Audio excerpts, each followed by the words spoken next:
Bonjour peuple du Seigneur, bien-aimés frères et sœurs, que Dieu vous bénisse, que Dieu ouvre notre intelligence pour saisir sa parole ce matin.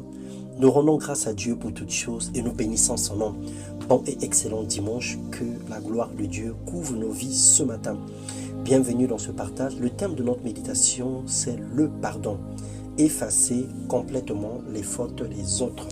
Oui, bien que le pardon soit difficile, bien que le pardon soit un domaine assez complexe, mais le Seigneur nous amène et nous attire, nous propose, le Seigneur nous contraint, le Seigneur nous suggère de pouvoir pardonner les autres en effaçant complètement leurs fautes.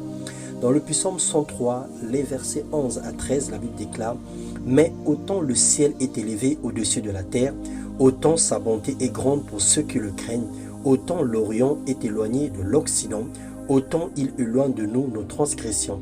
Comme un père a compassion de ses enfants, l'Éternel a compassion de ceux qui le craignent. Car il sait de quoi nous sommes faits. Il se souvient que nous sommes poussière. » Mon frère, ma sœur, tu ne peux pas dire que tu as l'amour de Dieu, en toi si tu es sélectif concernant les erreurs des autres. Le Seigneur, il a tant aimé le monde qu'il a donné son Fils unique afin que quiconque croit en lui ne périsse pas mais ait la vie éternelle. Dieu n'a pas sélectionné les personnes à qui pardonner et ceux à qui n'est pas pardonné. Celui qui n'a pas l'amour n'a pas Dieu, car Dieu est amour, alors pourquoi pardonner? Le pardon est un acte de soumission au Seigneur. Nous pardonnons parce que Dieu nous le demande, selon Colossiens 3, le verset 13. C'est aussi la conséquence de ce que nous avons reçu de lui. C'est également une marque et une mesure de notre propre expérience de la grâce et de l'amour de Dieu. Parce que pardonner, c'est imiter Dieu. Pardonner, c'est faire comme Dieu fait. Pardonner, c'est marcher comme Dieu veut que nous marchions. Éphésiens 4, 32 et le verset 5.1, la Bible déclare « Vous pardonnons réciproquement comme Dieu vous a pardonné en Christ.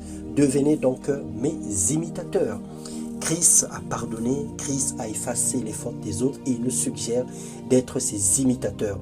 Le refus de pardonner nous éloigne de la communion avec Dieu. Nous disons à Dieu de pardonner nos offenses comme nous aussi nous pardonnons à ceux qui nous ont offensés. C'est même la condition pour que nous recevons de Dieu notre pardon également, sachant que nul n'est parfait et que nous pouvons être passibles de condamnation. Mais la grâce de Dieu est faite en sorte que lorsque nous confessons nos péchés, lorsque nous demandons pardon, Dieu nous pardonne et nous lave avec son sang, mais à condition que nous pardonnons également les fautes des autres.